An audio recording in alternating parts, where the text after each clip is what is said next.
To my channel. आज का हमारा जो टॉपिक है वो है levels of prevention and disease stages. We are talking about community health nursing का ये टॉपिक है। सबसे पहले हम बात करते हैं व्हाट इज़ प्रिवेंशन, यानी कि प्रिवेंशन क्या होती है। इसकी डेफिनेशन की हम बात करेंगे। कैम्ब्रिज डिक्शनरी क्या कहती है कि स्टॉपिंग समथिंग फ्रॉम हैपनिंग, यानी कि प्रिवेंशन का मतलब होता है कि किसी चीज़ को होने से रोकने के लिए जो हम एक्शंस लेते हैं उसको हम प्रिवेंशन कहते हैं। यानी कि स्टॉप करना कुछ होने को, जैसे डिजीज़ को होने से पहले हम कुछ ऐसे एक्शंस लेते हैं, कुछ स्टेप्स लेते हैं, उसको हम प्रिवेंशन बोलते हैं। ठीक है। नेशनल कैंसर इंस्टीट्यूट क्या कहता है? According to National Cancer Institute, any action, कोई भी हम एक्शन लेते हैं, एक्शन लेते हैं किसके लिए? कि हम डिक्रीज़ कर सकें चांस ऑफ गेटिंग डिजीज़ या फिर कंडीशन, यानी कि कोई भी अगर डिजीज़ होने वाली है या कोई भी कंडीशन अगर होने वाली है उसको डिक्रीज़ करने के लिए जो भी हम एक्शन लेते हैं उसको हम क्या बोलते हैं? उसको हम प्रिवेंशन बोलते हैं। आई होप आपको ये क्लियर है। अब वर्ल्ड हेल्थ ऑर्गेनाइजेशन WHO क्या कहता है कि अप्रोच एंड एक्टिविटीज़, कोई भी हम अप्रोच ले रहे हैं या कोई एक्टिविटी कर रहे हैं एम्ड एट रिड्यूसिंग, जो कि रिड्यूस करे, जो कि कम करे किसको? डिजीज़ के प्रिवेंशन को, डिजीज़ को होने को, और स्लोइंग इट्स प्रोग्रेशन, यानी कि जो डिजीज़ का ग्रोथ हो रहा है उसको क्या करे? स्लो करे।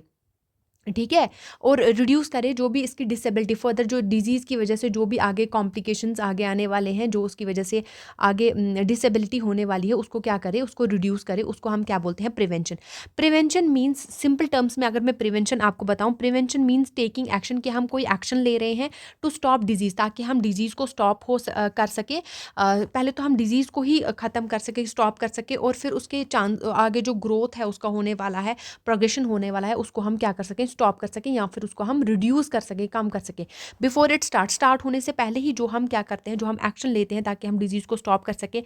जैसे हम डिटेक्ट कर सकते हैं इट अर्ली, है ना, अर्ली उसको डिटेक्ट करना, डायग्नोज करना। ठीक है। और रिड्यूस उसका इम्पैक्ट जो आगे आने वाला है उसको कम करना। अब हमारे पास डिजीज़ के स्टेजेस होते हैं, हमारे पास 5 स्टेजेस होते हैं डिजीज़ प्रोग्रेशन के। एक होता है अंडरलाइनिंग स्टेज, सबसे पहला द बॉडी इज़ हेल्थी। इसमें बॉडी, पर्सन की बॉडी जो होती है वो हेल्थी होती है, बट इसमें रिस्क फैक्टर्स जैसे जेनेटिक, पॉपुलेशन या फिर पुअर डाइट इसमें होता है। ठीक है। सस्टेबल स्टेज में क्या होता है? The person is expose to risk factors, यानी कि यहाँ पे पर्सन जो होता है वो एक्सपोज हो जाता है रिस्क फैक्टर्स के, उसमें रिस्क फैक्टर्स प्रेजेंट होते हैं, एक्सपोज हो जाता है उन रिस्क फैक्टर्स से, बट हैज़ नो सिम्टम्स, लेकिन उसमें अभी सिम्टम्स नहीं आए होते हैं। सब क्लिनिकल स्टेज में क्या होता है कि the disease has started, disease अब स्टार्ट हो गई है, डिजीज़ आ गई है माइक्रोस्कोपिक लेवल पे, लेकिन अभी भी उसमें सिम्टम्स जो हैं पर्सन में अभी विजिबल नहीं है। ठीक है। क्लिनिकल स्टेज में क्या होता है कि सिम्टम्स अपीयर, इसमें सिम्टम्स आ जाते हैं, और डायग्नोसिस एज, जैसे सिम्टम्स आते हैं फिर हम टेस्ट वगैरह करवाने लगते हैं, डायग्नोज हो जाते हैं वो डिजीज़। ठीक है। एज पॉसिबल, और फिर हम ट्रीटमेंट वगैरह स्टार्ट कर देते हैं। रिकवरी एंड डिसेबिलिटी स्टेज में क्या आता है? इसमें पर्सन जो है डिजीज़ हो गया है, उसमें सिम्टम्स भी आ गए, उसको डायग्नोज भी कर लिया, ट्रीटमेंट भी चल रहा है, या तो पर्सन उस ट्रीटमेंट से रिकवर हो जाएगा, या तो उससे क्या होगा? लॉन्ग टर्म कोई कॉम्प्लिकेशन आ जाएगी, या फिर वो मर जाएगा। प्रिवेंशन जो है टारगेट करती है इन्हीं स्टेजेस पे। ये जो 5 स्टेजेस हमने पढ़ी, इन्हीं ये जो प्रिवेंशन होती है ये टारगेट करती है इन्हीं स्टेजेस पे, ताकि हम क्या कर सके? ताकि वो स्टॉप कर सके डिजीज़ को ग्रो करने में। जो डिजीज़ ग्रो कर रही है, जो डिजीज़ प्रोग्रेस कर रही है, प्रोग्रेशन हो रहा है डिजीज़ का, उसको स्टॉप करने के लिए, उसकी ग्रोथ को स्टॉप करने के लिए जो है प्रिवेंशन इन्हीं 5 स्टेजेस पे एक्ट करती है। ठीक है। हमारे पास 4 लेवल्स ऑफ प्रिवेंशन है। सबसे पहला है प्रिमोडियल, फिर है प्राइमरी, फिर है सेकेंडरी, फिर है टर्शरी। ठीक है। ये 4 लेवल्स ऑफ प्रिवेंशन है। सबसे पहले हम बात करेंगे पेरिमोडियल प्रिवेंशन की। ठीक है। ये क्या, इसमें क्या होता है कि स्टॉप करना है, ये रिस्क फैक्टर्स जो होते हैं उनको ये स्टॉप कर देता है, ख़त्म कर देता है बिफोर दे डेवलप होने से पहले ही। अगर कोई पॉपुलेशन में रिस्क फैक्टर डेवलप हो रहा है, फॉर एग्जांपल अगर एक पॉपुलेशन में मलेरिया फॉर एग्जांपल आएगा, जैसे स्टैगनेंट वाटर हो जाएगा, कहीं पे स्टैगनेंट वाटर है, उधर हमें पता है कि ये रिस्क फैक्टर्स है, इस पे आके मच्छर जो है बैठेंगे, आगे जाके मलेरिया करेंगे, तो वो स्टैगनेंट वाटर को ही क्या करेगा? रिस्क फैक्टर्स को ही वहाँ से ख़त्म कर देगा। ये इंट्रोड्यूस्ड हुआ 1978 में। दिस लेवल फोकस करता है, ये किस पे फोकस करता है? एलिमिनेट करने हैं रिस्क फैक्टर्स, जो भी रिस्क फैक्टर्स हैं उनको ही खत्म कर देना है बिफोर दे अपीयर, उनके अपीयर से होने से पहले ही, पॉपुलेशन में उनके अपीयर होने से पहले ही, उनके आने से पहले ही क्या कर देना है? उनको स्टॉप कर देना है रिस्क फैक्टर्स को। ठीक है। इनका टारगेट ये होता है कि हेल्दी इंडिविजुअल, जो हमारे पास हेल्दी इंडिविजुअल्स हैं, स्पेशली जैसे चिल्ड्रंस होते हैं, to stop unhealthy behaviours before they form, यानी कि उनमें क्या करना है? उनमें एक अनहेल्दी बिहेवियर्स को हमने खत्म करना है, अगर उनसे पहले ही वो बन जाएंगे अनहेवियर बिहेवियर, उससे पहले वो बनने ही नहीं देना है किसमें, हेल्दी इंडिविजुअल्स में, स्पेशली चिल्ड्रंस में। ये फोकस करता है प्रिवेंट करने में क्रॉनिक डिजीज लाइक जैसे हाइपरटेंशन हो गया, डायबिटीज़ हो गया, हार्ट डिजीज़ हो गया, ओबेसिटी, ये डेवलप ही नहीं होने देता है इन फर्स्ट प्लेस में। स्ट्रैटेजी इनकी ये होती है कि अनकरेज करना है हेल्थी लाइफस्टाइल। अब जब हम बताएंगे पर्सन को कि आप एक हेल्थी लाइफस्टाइल लो, एक अच्छा लाइफस्टाइल रखो, रोज सुबह उठ के एक्सरसाइज करो, तो ओबेसिटी नहीं होगी आपको, है ना। तो हमने ओबेसिटी को पहले ही बंद कर दिया ना। रिमूव एनवायरमेंटल रिस्क, जो भी एनवायरमेंट में रिस्क आने वाले होते हैं, ठीक है, उनको हम क्या कर देते हैं, रिमूव कर देते हैं। जैसे कोई भी पॉल्यूशन वगैरह जो है उसको अगर हम काम कर देते हैं तो अस्थमा वगैरह के रिस्क कम हो जाते हैं। एग्जाम्पल्स की अगर मैं बात करूँ तो इसमें क्या हम करते हैं, बच्चों को सिखाते हैं, बच्चों को एजुकेट करते हैं कि आप हेल्दी, अगर आप हेल्दी खाना खाओगे, एक्सरसाइज करोगे तो आप ओबेसिटी से बच सकते हो। बैन अगर हम स्मोकिंग करेंगे पब्लिक प्लेसेस में तो जो यूथ जो है उसकी तरफ जाने लगा होता है वो हम स्टॉप कर देते हैं, है ना। रिड्यूस करते हैं हम एयर पोल्यूशन को, जो है हम कम करते हैं, तो उसकी वजह से जो भी रेस्पिरेटरी डिजीज़ आगे होने वाली होती हैं वो हो जाती हैं कम, या फिर वो स्टॉप हो जाती हैं। आई होप आपको ये क्लियर है। अब हम बात करते हैं प्राइमरी प्रिवेंशन की। प्राइमरी प्रिवेंशन में क्या होता है, व्हाट इज़ प्राइमरी प्रिवेंशन। अब प्राइमरी प्रिवेंशन होता क्या है, प्राइमरी प्रिवेंशन एम करता है, प्राइमरी प्रिवेंशन का मकसद ये होता है कि हमें स्टॉप करना है डिजीज़। रिस्क फैक्टर्स आ गए हैं, अब हमें डिजीज़ को होने से रोकना है, जब वो स्टार्ट होने से पहले ही डिजीज़ को हमें ख़त्म कर देना है। It includes actions before onset of disease, यानी कि ऐसे एक्शंस लेना कि डिजीज़ की स्टार्टिंग होगी ही नहीं, हमें डिजीज़ को स्टार्ट होने से पहले ही हमें क्या कर देना है, स्टॉप कर देना है, ठीक है। To reduce the chances of getting sick, ताकि हम बीमार ना हो सके। Example, think of a primary prevention like wearing a raincoat. अगर आप जैसे प्राइमरी प्रिवेंशन को आप ऐसे सोचो कि आप जो है रेनकोट लगाते हो बारिश में, ताकि आप भीगो ना आगे जाके, है ना, ताकि आप आगे जाके भीगो ना, है ना। ऐसा है कि प्राइमरी प्रिवेंशन में भी हम ऐसा कुछ करते हैं ताकि हमें आगे जाके हमें डिजीज़ ना हो। फोकस एरिया इसमें कौन कौन सी चीज़ों पे हम ज़्यादा फोकस करते हैं, हम प्रिवेंट करते हैं नॉन कम्युनिकेबल डिजीज़ जैसे हार्ट डिजीज़, हाइपरटेंशन या फिर कैंसर, ठीक है। एलिमिनेट करते हैं एंड मॉडिफाई करते हैं। एलिमिनेट करना मतलब खत्म कर देना, और मॉडिफाई करते हैं रिस्क फैक्टर्स को। एग्जाम्पल जैसे अनहेल्दी डाइट, है ना, हम इसमें मॉडिफाई करते हैं कि आपको एक हेल्दी डाइट लानी चाहिए। स्मोकिंग को हम बिल्कुल ही ऐसे बताते हैं कि आप बिल्कुल ही बैन कर दो, और पोल्यूशन वगैरह को कम करो। प्रमोट हेल्दी बिहेवियर, हम एक हेल्दी बिहेवियर को प्रमोट करते हैं और क्रिएट करते हैं एक सेफ एनवायरनमेंट। अब WHO के 2 अप्रोचेस हैं to primary prevention. Primary prevention को WHO ने 2 अप्रोचेस में डिवाइड किया हुआ है। एक होता है पॉपुलेशन मास स्ट्रेटेजी, यानी कि उसने बताया कि एक स्ट्रेटेजी होती है जो हम पॉपुलेशन मास स्ट्रेटेजी होती है, यानी कि सारे के सारे, कोई हेल्दी है, कोई अनहेल्दी है, कोई बूढ़ा है, कोई कुछ भी है, एज पर्सन है, कोई यंग है। ये स्ट्रेटेजी जो है ये सबके लिए, ये ऑल के लिए है, फॉर एवरीवन, ये हर किसी के लिए, जिसको हम मास स्ट्रेटेजी बोलते हैं, ठीक है। ये एम करता है एंटायर पॉपुलेशन, ये सारी की सारी पॉपुलेशन पे ये एम करता है। इसका एम होता है किस पे, एंटायर सारी की सारी पॉपुलेशन पे, चाहे वो छोटा है, बड़ा है, बूढ़ा है, बुजुर्ग है, औरत है, मर्द है, सब पे, ठीक है। Not just a high risk, इसमें ये नहीं होता कि सिर्फ हाई रिस्क इंडिविजुअल्स पे, नहीं, ये सब पे फोकस करता है। फोकस इंप्रूविंग लाइफस्टाइल, सबको बताता है कि आप अपना लाइफस्टाइल जो है अच्छा रखो, एनवायरनमेंट अपना साफ रखो, सोशो इकोनॉमिक फैक्टर्स वगैरह। जैसे एग्जाम्पल्स मैं आपको बताती हूँ कि एंटी स्मोकिंग लॉज जो हैं ये सबके लिए हैं, और हम सबको बताते हैं कि अगर आप स्मोकिंग वगैरह करोगे तो आपके लंग कैंसर जो है, लंग कैंसर का रिस्क है। तो एंटी स्मोकिंग लॉज जो है लाए जाते हैं पब्लिक में। पब्लिक सैनिटेशन, यानी कि पब्लिकली सफाई वगैरह करवाना, है ना, और क्लीन ड्रिंकिंग वाटर प्रोवाइड करना, ये सबको है, ताकि हम फर्दर जो इससे आने वाले डिजीज़ हैं वो हम क्या कर सके, कम कर सके। और प्रमोट करते हैं हम healthy eating and exercise to prevent obesity. ये सबके लिए है कि आपको जो है हेल्दी लाइफस्टाइल अचीव करना चाहिए, हेल्दी ईटिंग, आप जो है बैलेंस डाइट खाइए, एक्सरसाइज वगैरह कीजिए। अब इसमें दूसरा जो हमने पढ़ा मास, दूसरा है हाई रिस्क स्ट्रैटेजी। ये सिर्फ किसके लिए है, ये सिर्फ इंडिविजुअल्स के लिए है। ये क्या है, ये टारगेटेड अप्रोच है, किसके लिए, इंडिविजुअल्स एट हाई रिस्क। ये जो हाई रिस्क पे इंडिविजुअल्स हैं उनके लिए है, ताकि आपको कोई डिजीज़ ना हो सके, ठीक है। इसमें क्या होता है, इसमें स्क्रीनिंग की जाती है या फिर clinical methods to detect risk, हमें रिस्क का पता चल जाता है। जैसे एग्जांपल, मॉनिटर किया जाता है blood sugar for a people with, अगर आपकी हम बताते हैं जैसे लोगों को अवेयर करते हैं जाके कि अगर आपकी फैमिली में, जैसे आपके मॉम को, आपके डैड को, आपके किसी भी सिबलिंग वगैरह को अगर डायबिटीज़ है, तो आप भी क्या करवा लो, आप भी मॉनिटर करवा लो ब्लड शुगर, आप ईयरली करवाया करो, क्योंकि आपकी फैमिली में ऐसी हिस्ट्री है, तो शायद आपको भी है चांसेस होने कि आप पहले ही डिटेक्ट करवा लो। जैसे एस्प्रिन वगैरह पेशेंट्स को दिया जाता है ताकि हाई हार्ट रिस्क की जो हार्ट रिस्क है, जैसे हार्ट अटैक वगैरह, वो कम करने के लिए एस्प्रिन वगैरह की टैबलेट्स दी जाती हैं कि आप ये पॉकेट में रखा करो। जैसे आर्मी वालों को ये टैबलेट्स जो है बताई जाती हैं कि आप पर्स में रखा करो। रेगुलर चेकअप्स फॉर स्मोकर्स के लिए रेगुलर चेकअप किया जाता है कि अगर कोई एक्टिव स्मोकर है उसका रेगुलर चेकअप विद ईयरली और मंथली और अबाउट 3 months to 5 months में करवाया जाता है, ताकि लंग की प्रॉब्लम्स को हम अर्ली डिटेक्ट कर सकें कि कोई चांस तो नहीं है लंग कैंसर वगैरह का। इसमें हम बता सकते हैं कि आप जो है ये इंडिविजुअल अप्रोच में क्या होता है कि जैसे आपके घर में बहुत सारे फ्लावर्स होते हैं, लेकिन एक फ्लावर जो होता है या एक प्लांट जो होता है वो ड्राई होता है बार बार, ठीक है, तो उसको जो है एक्स्ट्रा केयर दी जाती है, ठीक है, एक्स्ट्रा केयर दी जाती है, जैसे उसको एक्स्ट्रा वाटर दिया जाता है, ऐसा कुछ आप याद रख सकते हैं। अब इसमें प्राइमरी प्रिवेंशन में की मेथड्स क्या है, एक होता है हेल्थ एजुकेशन में हम लोगों को टीच करते हैं, ठीक है, हाइजीन के बारे में, हेल्दी ईटिंग के बारे में और डिजीज़ की प्रिवेंशन यानी कि डिजीज़ को हम कैसे रोक सकते हैं, किसी बीमारी को। एग्जाम्पल जिसमें हम एजुकेट करते हैं स्टूडेंट्स को, जैसे बैलेंस डाइट के बारे में, प्रोटीन्स वगैरह लेना, कार्बोहाइड्रेट्स, फैट्स वगैरह, है ना, एक्सरसाइज करने के लिए मोटिवेट करते हैं, अवेयरनेस कैंपेन्स लगाते हैं, ठीक है, जैसे स्मोकिंग जो है वो डेंजर है ना, इंसान के लिए। अब है एनवायरमेंटल मॉडिफिकेशन में हम क्या करते हैं, इंप्रूव करते हैं सराउंडिंग टू रिड्यूस डिजीज़ के रिस्क को, ठीक है, जैसे प्रॉपर गार्बेज का डिस्पोजल होगा तो ऐसे डिजीज़ प्रिवेंट नहीं होगी, है ना, स्प्रेड नहीं होगी, डिजीज़ का आगे स्प्रेड नहीं होगा और डिजीज़ जो है वो प्रिवेंट हो जाएगी। रिड्यूस एयर पोल्यूशन को हम रिड्यूस कर सकते हैं, जैसे रिड्यूस होगा तो प्रिवेंट होगा क्या, रेस्पिरेटरी डिजीज़। न्यूट्रिशनल इंटरवेंशंस में क्या होता है कि हम इंप्रूव करते हैं किसको, प्रिवेंट जो भी इंप्रूव करते हैं डाइट को, ताकि हमारे अंदर जो भी डेफिशिएंसीज हैं वो क्या हो सके, वो कम कर सके हम, और जो भी डिजीज़ उसकी वजह से आ सकती हैं वो भी हम कम कर सकें या रोक सकें। जैसे एग्जाम्पल, सॉल्ट के अंदर आयोडीन डाला जाता है, ऐड किया जाता है आयोडीन, ताकि हम ग्वाइटर से प्रिवेंट हो सके। विटामिन ए सप्लीमेंट्स दिए जाते हैं चिल्ड्रंस अंडर 5 ताकि उनको नाइट ब्लाइंडनेस ना हो, ठीक है। लाइफस्टाइल एंड बिहेवियरल चेंजेस में क्या होता है कि एनकरेज करते हैं पीपल को कि आप अडॉप्ट करें हेल्थी लाइफ हैबिट्स को, आप अडॉप्ट करें, जैसे रेगुलर एक्सरसाइज करें, आप जो है अल्कोहल या स्मोकिंग वगैरह को अवॉइड करें, जिसकी वजह से कैंसर जो हो सकता है, ठीक है। अब ये जो specific protection in primary prevention में स्पेसिफिक प्रोटेक्शन क्या होता है कि क्या क्या स्पेसिफिक प्रोटेक्शन दी जाती है, जैसे वैक्सीन्स वगैरह करवाए जाते हैं ना, polio vaccines to prevent polio, है ना, कीमोफिलैक्सिस में क्या होता है, मलेरिया की पिल्स दी जाती हैं ताकि आप प्रिवेंट कर सको मलेरिया को।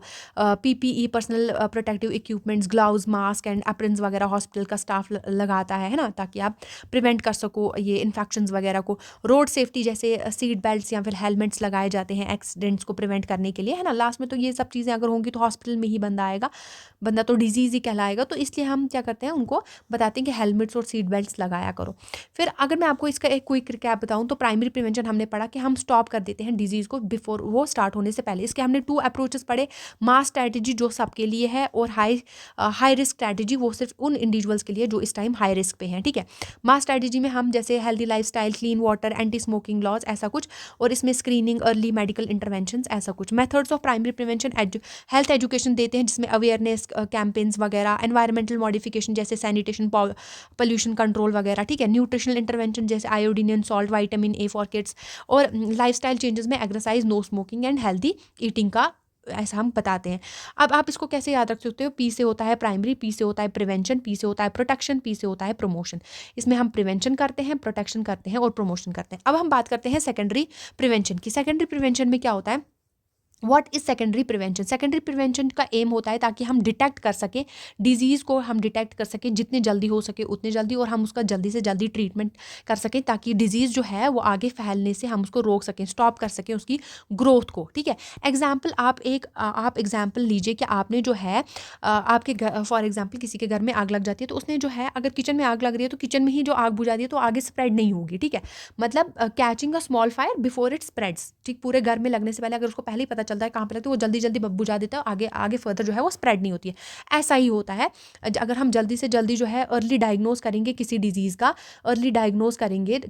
का, तो वो हम जल्दी से जल्दी ट्रीट कर सकते हैं, जल्दी से जल्दी उसकी ग्रोथ को हम क्या कर सकते हैं, रोक सकते हैं। फोकस इसका ये होता है कि हम अर्ली से अर्ली डायग्नोज करें, हमें पता चल जाए कौन सी बीमारी है, उसका ट्रीटमेंट क्या है, ताकि हम प्रिवेंट कर सकें किसको, कॉम्प्लिकेशंस को, जो भी उसकी आगे कॉम्प्लिकेशंस आने वाली हैं उसको हम क्या कर सकें, प्रिवेंट कर सकें। स्क्रीनिंग टेस्ट किया जाता है ताकि हम डिटेक्ट कर सकें कौन सी डिजीज़ है और वो एक कौन से स्टेज पे चल रही है। Minimizing disability and stopping disease spread, हम डिसेबिलिटी को मिनिमाइज कर सके, जो फर्दर उसके कॉम्प्लिकेशंस आने वाले हैं उसको हम क्या कर सके, कम कर सके और स्टॉप कर सके हम डिजीज के स्प्रेड को। जैसे वाई सेकेंडरी प्रिवेंशन जो है इंपॉर्टेंट है, क्योंकि इट प्रिवेंट्स कॉम्प्लिकेशंस, क्योंकि आगे जो कॉम्प्लिकेशंस आने वाले होते हैं वो ये प्रिवेंट कर देती है बाय डिटेक्टिंग डिजीज अर्ली। जब हमें अर्ली डिजीज का पता चल जाएगा कि ये किस टाइप की डिजीज है तो हमें कॉम्प्लिकेशंस फर्दर हम उसको रोक सकते हैं। It is less effective than primary prevention, लेकिन ये प्राइमरी प्रिवेंशन से लेस इफेक्टिव है बिकॉज जो है डिजीज जो है ऑलरेडी स्टार्ट स्टार्ट हो गई है, ठीक है, उसमें डिजीज स्टार्ट नहीं हुई थी, इट इज़ मोर एक्सपेंसिव, ये ज़्यादा एक्सपेंसिव है ड्यू टू मेडिकल टेस्ट वगैरह, स्क्रीनिंग और ट्रीटमेंट वगैरह, इसमें ये एक्सपेंसिव है। एग्जाम्पल की अगर मैं बात करूँ तो screening of cancer can help detect tumours early, making a treatment easier. तो जैसे हम कैंसर का अगर कि हम स्क्रीनिंग करेंगे तो हमें डिटेक्ट हो जाएगा भाई ट्यूमर कहाँ पे है, अर्ली हमें डिटेक्ट हो जाएगा और ट्रीटमेंट हमारे लिए ईजी हो सकता है। चेकिंग ब्लड शुगर लेवल्स, अगर हम चेक करते रहेंगे हमें अर्ली जो है डायबिटीज़ का पता चल जाएगा बिफोर उसके कॉम्प्लिकेशंस अगर जब तक आने स्टार्ट हो जाएंगे। अब इसमें की मेथड्स क्या है कि हम अर्ली डायग्नोसिस कर लेते हैं, जैसे detecting disease eight an early stage, पहले ही स्टेज पे जो स्टेज फर्स्ट पे या स्टेज सेकंड पे ही हमें पता चल जाता है, उसकी वजह से जो है दवाई अपना काम शुरू कर देती है थ्रू द स्क्रीनिंग टेस्ट से हमें पता चलता है। जैसे पैप्समेयर करवाया जाता है ताकि वुमेन्स जो है पैप्समेयर करवाया जाता है ताकि वो डिटेक्ट कर सके किसको, सर्वाइकल कैंसर को। कॉलोनोस्कोपी वगैरह करवाई जाती है ताकि चेक कर सकें कि आपको कॉलोन में कैंसर तो नहीं है। मैमोग्राफी करवाई जाती है डिटेक्ट ब्रेस्ट कैंसर के लिए, है ना, आजकल ब्रेस्ट कैंसर बहुत कॉमन हो गया है। ब्लड प्रेशर चेकअप्स करवाया जाता है ताकि हम प्रिवेंट कर सकें किसको, हाइपरटेंशन रिलेटेड जो भी कॉम्प्लिकेशंस हैं। जैसे BMI चेक करवाया जाता है, बॉडी मास इंडेक्स, ठीक है, जिससे हमें पता चलता है हम ओबेसिटी की तरफ तो नहीं जाते हैं या रिलेटेड जो भी रिस्क है हमारे, ठीक है। फिर हमारे पास ये वाला ये AAFB टेस्ट होता है जिससे हम डिटेक्ट करवाते हैं ट्यूबरक्लोसिस। और कुछ सेल्फ एग्जामिनेशन जैसे breast self examination for breast cancer, testicular self examination, ये वुमेन्स को सिखाया जाता है कि आप कैसे जो है घर पे ही सेल्फ मिरर के सामने जो है आप ब्रेस्ट को कैसे डिटेक्ट, ब्रेस्ट कैंसर को कैसे डिटेक्ट कर सकते हैं, कैसे आप उसको एग्जामिन कर सकते हैं ब्रेस्ट को। टेस्टिकुलर सेल्फ एग्जामिन ये किसके लिए करवाया, बॉयज़ को करवाया जाता है, सिखाया जाता है फॉर टेस्टिकुलर कैंसर के लिए, ठीक है। अब आप इसको कैसे याद रख सकते हैं, अर्ली डिटेक्शन बेटर प्रोटेक्शन, ठीक है, मतलब कि जितने जल्दी हम अर्ली डिटेक्ट करेंगे इसको तो उतनी ज़्यादा हम बेटर प्रोटेक्शन कर सकते हैं। ट्रीटमेंट एंड कंट्रोल में क्या होता है कि प्रोवाइड किया जाता है medical care to stop disease, ताकि हमें मेडिकल केयर प्रोवाइड की जाती है, यानी कि दवाइयाँ दी जाती हैं ताकि हम डिजीज़ को क्या कर सकें, स्टॉप कर सकें। प्रोग्रेशन या फिर जो भी डिजीज़ का ग्रो हो रहा है उसको हम स्टॉप कर सकें, है ना, रिड्यूस कर सकें जो कॉम्प्लिकेशंस आने वाले हैं। एग्जाम्पल की अगर मैं बात करूँ, एंटीबायोटिक फॉर इन्फेक्शन के लिए, जैसे ट्यूबरक्लोसिस हो गया, है ना, ऐसा कुछ हो गया तो हम एंटीबायोटिक्स देते हैं जो भी इन्फेक्शंस होते हैं उनको कम करने के लिए। डॉट्स थेरेपी दी जाती है, directly observe treatment for TB के लिए ये दी जाती है, ठीक है। और मल्टी ड्रग थेरेपी ये दी जाती है लेप्रोसी, ये MTD जो होता है, MDT, ठीक है, ये मल्टी ड्रग थेरेपी होती है जो किसके लिए होती है, लेप्रोसी के लिए। सर्जिकल प्रोसीजर्स की अगर हम बात करें तो minor and major surgeries for treatment, ठीक है। Isolation of communicable disease to prevent disease की स्प्रेड, ठीक है, आइसोलेशन की जाता है अगर कोई फैलने वाला कम्युनिकेबल, जैसे कोविड था तो हम क्या कर देते थे, आइसोलेट कर देते थे, है ना। Government health programmes to detect and treat early, diagnose को हम डिटेक्ट कर सकें और ट्रीट कर सकें हम उसको अर्ली, ठीक है। जैसे like stopping a small leak before it floods the house, ठीक है, अगर हमारे घर में जो है स्मॉल पाइप छोटी सी लीक होती है, अगर हम उसको वहीं पे बंद कर देते हैं तो वो फैलेगा नहीं, पूरे घर में हमारे नहीं फैलेगा पानी, है ना। आई होप आपको ये क्लियर है। फिर हमारे पास सेकेंडरी प्रिवेंशन इन इंडिया में क्या होता है कि mostly operated by government through national health programme, जैसे फोकस किया जाता है, जैसे ट्यूबरक्लोसिस बहुत ज़्यादा होता है तो उसके लिए डॉट्स थेरेपी होती है, लेप्रोसी के लिए MTD therapy, sexually transmitted disease के लिए, है ना, हाइपरटेंशन एंड डायबिटीज़ वगैरह। The National Tuberculosis Elimination Programme की अगर मैं एग्जांपल लूँ तो इसमें इंश्योर किया जाता है early detection and treatment of TB के लिए, ठीक है। अगर मैं आपको क्विक रिकैप दूँ सेकेंडरी प्रिवेंशन का, इसमें हमें डिटेक्ट करना है किसको, डिजीज़ को हमने पहले डिटेक्ट किया और फिर उसको ट्रीट किया जितने जल्दी हो सके, ठीक है। इसका मेन फोकस होता है, मेन फोकस एरियाज जो होते हैं वो होता है अर्ली डायग्नोसिस, पहले हमें सबसे पहले अर्ली डायग्नोज करना है, जैसे पैप्समेयर हो गया, मैमोग्राफी हो गया, ब्लड शुगर चेक हो गया वगैरह वगैरह। ट्रीटमेंट एंड कंट्रोल की अगर हम बात करें तो डॉट थेरेपी, MDT थेरेपी, है ना, सर्जिकल प्रोसीजर्स वगैरह। और गवर्नमेंट प्रोग्राम्स जैसे लेप्रोसी के लिए, TB के लिए, सेक्सुअली ट्रांसमिटेड डिजीज़ के लिए प्रिवेंटिव प्रोग्राम्स, जैसे लोगों को अवेयर किया जाता है, जैसे सेक्सुअली ट्रांसमिटेड डिजीज़ में लोगों को बताया जाता है आप जो है कॉन्ट्रासेप्टिव का यूज़ कीजिए ताकि आपको जो है फर्दर सेक्सुअली ट्रांसमिटेड डिजीज़ ना हो, ठीक है। अब आप सेकेंडरी को कैसे याद रखते हैं, स्क्रीनिंग यानी कि डायग्नोसिस, है ना, फिर हमें स्टॉप करना है डिजीज़ प्रोग्रेशन को, इसमें हमें ये सब चीज़ें करनी है। टर्शरी की अगर हम बात करें, ये लास्ट वन है टर्शरी प्रिवेंशन। टर्शरी में क्या होता है, what is tertiary prevention? Tertiary prevention is applied when the disease already progress beyond the early stages, early stages से डिजीज निकल चुकी है, अब डिजीज जो है वो लास्ट स्टेज पे पहुंच चुकी है, टू रिड्यूस कॉम्प्लिकेशन। अब हमारा ये एम होता है कि हम कॉम्प्लिकेशन जो होने लगे हैं उस डिजीज से, हमें उसको कम करना है, डिसेबिलिटीज अगर होने लगी हैं उनको कम करना है, suffering caused by an existing disease. जैसे मैं आपको एक एग्जांपल दूंगी, अगर किसी बंदे का एक्सीडेंट हो गया है, रोड एक्सीडेंट हुआ और उसका जो हो गया फ्रैक्चर हो गया टांग में, ठीक है, लेग में उसका फ्रैक्चर हो गया, तो अब अगर उसको जल्दी से जल्दी वो फ्रैक्चर ठीक हो जाता है, उसको जो भी ट्रीटमेंट होता है फ्रैक्चर का वो दिया जाता है, तो अगर नहीं तो फिर उसकी जो है लेग काटनी पड़ेगी, है ना। हम क्या चाहते हैं कि लेग को कट ना करना पड़े, वो लंगड़ा ना हो जाए, इससे अच्छा है हम क्या करें, जल्दी से जल्दी फ्रैक्चर का इलाज करें। ये होता है क्या, टर्शरी प्रिवेंशन। फोकस अब क्योंकि इसमें डिजीज हो, रिस्क फैक्टर भी हो गया, डिजीज भी हो गई, इसमें साइंस एंड सिम्टम्स भी आ गए, सब कुछ हो गया। अब हमारा ये काम है कि बस हम इसको फर्दर कॉम्प्लिकेशंस यानी कि लेग को कट होने से रोकें, ठीक है। डिसेबिलिटी लिमिटेशन करें, यही मैंने आपको बताया कि प्रिवेंटिंग फर्दर कॉम्प्लिकेशन, जो भी डिसेबिलिटी आने वाली है, जो फर्दर कॉम्प्लिकेशंस आने वाली है, उनको हम स्टॉप करें, ठीक है। रिहैबिलिटेशन यानी कि helping patients to regain function and, ताकि आप अपना फंक्शन जो है वापस जो है परफॉर्म कर सको, और इंडिपेंडेंस, ठीक है। पैलेटिव केयर यानी improving quality of life for terminally ill patients के लिए हम क्या है, इंप्रूव कर सके उनकी क्वालिटी ऑफ लाइफ को। यानी कि एग्जाम्पल मैं आपको बताऊंगी, जैसे हेल्पिंग अ स्ट्रोक पेशेंट, अगर किसी को स्ट्रोक आया है, उस पेशेंट को हम हेल्प कर रहे हैं। अब स्ट्रोक आ गया, रिस्क फैक्टर्स हो गए, सब कुछ हो गया, डिजीज भी हो गया, कॉम्प्लिकेशन साइंस एंड सिम्टम्स भी आ गए, सब कुछ हो गया। अब स्ट्रोक पेशेंट हमारे पास आ गए, उसको हम रिकवर कर सकें। अब स्पीच और मूवमेंट को हम रिकवर करना चाहते हैं, यह है टर्शरी ट्रीटमेंट, है ना, प्रिवेंशन, जिसमें हम स्पीच एंड मूवमेंट उसका फिर से रिकवर करना चाहते हैं, जो हम थेरेपी से रिकवर कर सकते हैं। वाई टर्शरी प्रिवेंशन इंपॉर्टेंट है, it helps individuals to lead a better life despite their conditions. उनको हम क्या कर सकते हैं, एक बेटर लाइफ जो है प्रोवाइड कर सकते हैं, डिस्पाइट जो भी उनकी कंडीशन हुई है। It prevents the transition from impairment to disability and handicap. जो एक हैंडीकैप, इनमें क्या होता है कि हम प्रिवेंट करते हैं कोई भी ट्रांजिशन, अगर उनमें इम्पेयरमेंट आ गया है तो वो आप डिसेबिलिटी या हैंडीकैप की तरफ ना जाए, हम उनको प्रिवेंट करना है।